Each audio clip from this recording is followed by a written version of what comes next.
In this video, I'll show you how to recover your Hotmail account.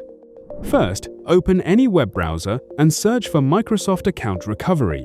Since Hotmail accounts are now managed through Microsoft Outlook, you'll need to use Microsoft's official recovery page. Once you're on the page, scroll down a little until you see the Account Recovery form. Then click on it. Now enter the Hotmail email address you want to recover. After that, enter another email address where Microsoft can contact you. Then complete the captcha and click Next.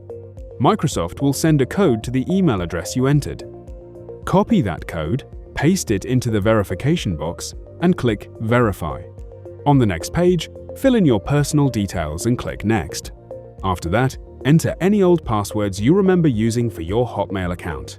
You can add multiple passwords, so type in as many as you can remember. Next, select the Microsoft services currently linked to your account.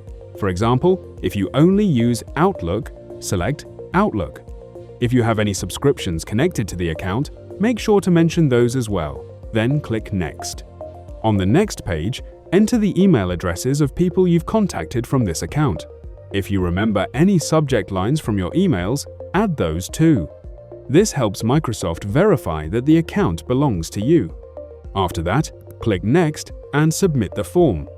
Now Microsoft will review your information and usually get back to you within 24 hours with an update. Hopefully, they'll be able to help you recover your account. And that's it. That's how you can recover your Hotmail account. Thanks for watching.